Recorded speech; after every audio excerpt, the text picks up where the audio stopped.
Hello， 大家好，今日同大家整個皮光肉滑嘅慢煮豉油雞。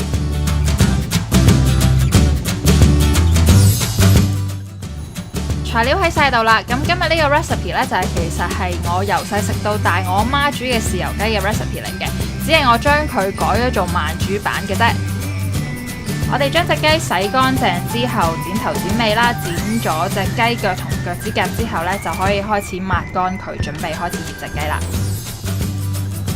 抹乾咗之後呢，我哋先揾鹽去醃一醃隻雞，咁記得成隻雞兩邊都要搽勻勻啦，嗰啲雞髀位啊、雞翼夾住嗰個位都要搽勻勻嘅。出邊搽晒之後呢，就再揾啲鹽去醃一醃個空腔入邊啦，咁你揾多少少鹽去捽入邊都唔緊要嘅。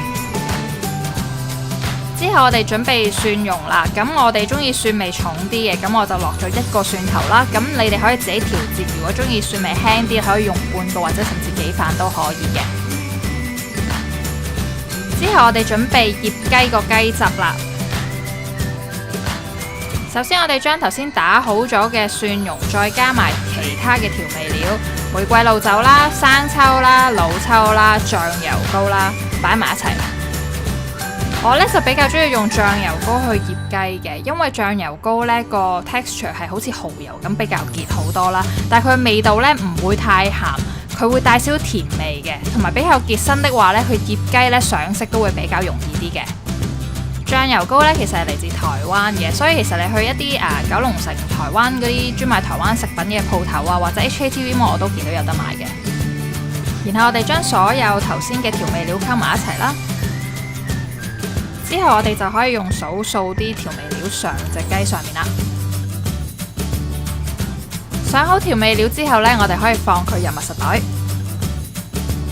然之後我哋就將冰糖、香葉、花椒、八角放晒入去個雞個空腔入邊。其實如果你睇到呢度覺得有好多材料需要去買去醃隻雞，你想簡單啲的話呢，就去超級市場買一支現成嘅豉油雞汁。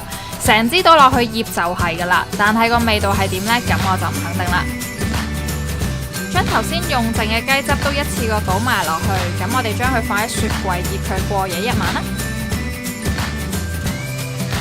好，跟住我哋嚟煮雞啦。慢煮溫度73度，慢煮時間3個鐘。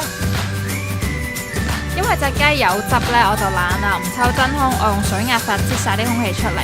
同埋隻雞呢，因為會浮啊，所以我就揾個架去晾住佢，等佢唔會浮起面啦。3個鐘頭之後呢，隻雞就 ready 啦。我斬雞就唔叻啦，唔想整到一忽忽好肉酸咁俾大家睇，咁所以我就 cut 開一半俾大家睇啦。如果你中意的話呢，可以將剩低嘅豉油雞汁打個芡煮翻熱佢嘅。慢煮出嚟嘅豉油雞係非常之咁滑嘅，一定唔會鞋口。豉油汁仲好好送飯添，記得煮多啲飯啊！多謝收睇，下次再見，記得 subscribe。